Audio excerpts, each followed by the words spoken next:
Hello বিয়স, আসসালামু আলাইকুম। দেশ ও প্রবাস থেকে কালো জাদু তন্ত্রমন্ত্র এসকে চ্যানেলটি এই মুহূর্তে যারা দেখছেন সকলকে জানাই আন্তরিক প্রীতি ও শুভেচ্ছা। ভিডিওর শুরুতে জাতিগতভাবে প্রত্যেকটা মুমিন মুসলমান ভাই বোনদেরকে জানাই সালাম, আসসালামু আলাইকুম। হিন্দু দাদা দিদির প্রতি আদাব, অন্যান্য সকল ধর্মের প্রতি আন্তরিক ভালোবাসা।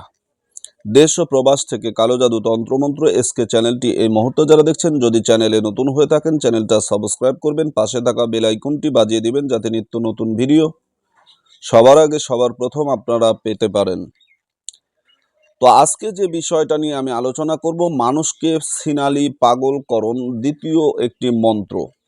এর প্রথম অধ্যায় আপনাদের মাঝে আমি দিয়েছি, আজকে দ্বিতীয় অংশটা দিলাম।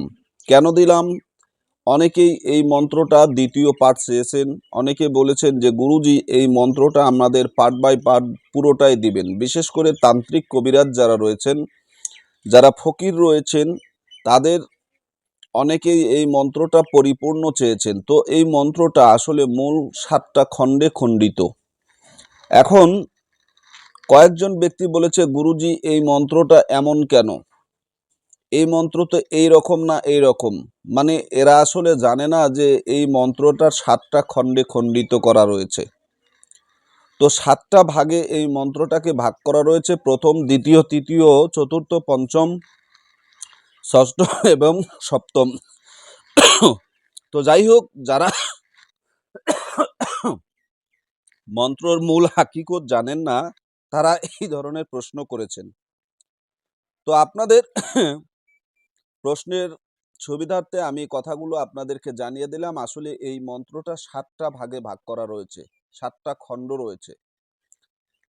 তো যাই হোক, এই মন্ত্রটা আপনাদেরকে আমি এক এক করে 7টা খণ্ডই আপনাদেরকে দেখাবো এবং আপনাদেরকে শেখাবো ইনশাআল্লাহ। আল্লাহ তাআলা যদি তৌফিক দান করেন।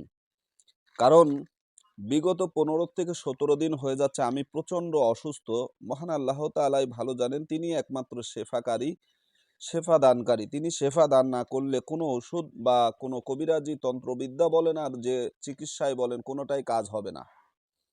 তো অনেক ওষুধপাতি খেয়েছি, জ্বর আসতেছে ছাড়তেছে, কিন্তু মূলত যে বিষয়টা সেটা আমার কাশিটাকে এখনো নিয়ন্ত্রণে নিতে পারি না। মানে কাশি কফের জন্য অনেক কিছু করলাম, যে যেভাবে বলেছে আর ডাক্তারি ফর্মুলা যত রকম দিয়েছে সব আমি করেছি, কিন্তু এখনো ফলাফল খুব একটা পাইনি। তো যাই হোক, অসুস্থতার ভিতরে আপনাদের সেবায় আসলাম। এটা হচ্ছে নিয়ম, যাহাকে বাড়ি থাকি বাহির করার ইচ্ছা, তাহার পায়ের তলার ছেলে হলে বাম পায়ের এবং মেয়ে হলে ডান পায়ের মাটি আনিতে হইবে। তারপর কোনো ভালো দিনে দুই প্রহরে প্রহরের উপরে মন্ত্রটি 41 বার পাঠ করে মাটিতে ফুঁক দিতে হইবে। তারপর সেই মাটি তার চলাচলের পথে ছিটাইয়া দিতে হইবে। সাবধান, অন্যায় কাজে সম্পূর্ণভাবে নিষেধ। মূলত আমি একটা কথা বলে থাকি যে আমার কালো জাদু তন্ত্রমন্ত্র এসকে চ্যানেল থেকে আপনি যে কোনো তন্ত্রমন্ত্র বা যে কোনো বিদ্যা আপনি ব্যবহার করবেন, সেটা আপনার নিজ দায়িত্বে করবেন। আমি এর কোনো দায়ভার নিব না, গ্রহণ করব না। কারণ এগুলো বিদ্যা অতি ভয়ঙ্কর, অতি কঠিন। কালো জাদু বলতেই খুবই ভয়ানক। এই মন্ত্রগুলো প্রভাবে যদি আপনার কোনো শারীরিক ক্ষয়ক্ষতি হয়, এর জন্য আমি তান্ত্রিক গুরু SM সুলতান মাহমুদ কোনোভাবেই দায়ভার গ্রহণ করব না। অতএব নিজের দায়িত্বে আপনাকে কাজ করতে হবে। এটা হচ্ছে মন্ত্র, স্বর্গ থেকে নামিল কালি, হাতে দিয়া তালি, নাচিতে নাচিতে গেল কালি আলি। ঠিক আছে? বার বর আলী, বারবার আলী বলে শোনো, কালিমার বাক্য ধর, নাচতে নাচতে ফলনার বাড়ি থাকি বাহির কর, ফলনাক হাসাবু কাদাবু, খুলুবু খুলুবু, খুলুবু খোয়াবু, এই 3 কাম করিবু। ঠিক আছে?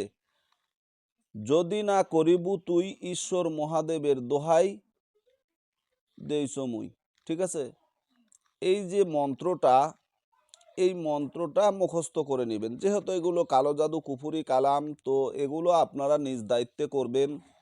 এর জন্য কোনো প্রকার ঝুট ঝামেলা বা যদি কোনো কিছু হয়, এর জন্য আমি কোনো প্রকার দায়ভার নেব না। ঠিক আছে? কারণ এগুলো কালো জাদু, কালো বিদ্যা, এগুলো গুরুমুখী মন্ত্র। এই মন্ত্রগুলো অতি ভয়ানক এবং খুবই শক্তিধর। তো আপনারা নিজ দায়িত্বে কাজ করবেন, আর যে নিয়মগুলো আপনাদেরকে বলা হয়েছে এই নিয়ম অনুসারে কাজ করবেন, ইনশাল্লাহ কাজ হয়ে যাবে, 100% কাজ হবে। তো আশা করি বুঝতে পেরেছেন। ভালো থাকুন, সুস্থ থাকুন, আল্লাহ হাফেজ।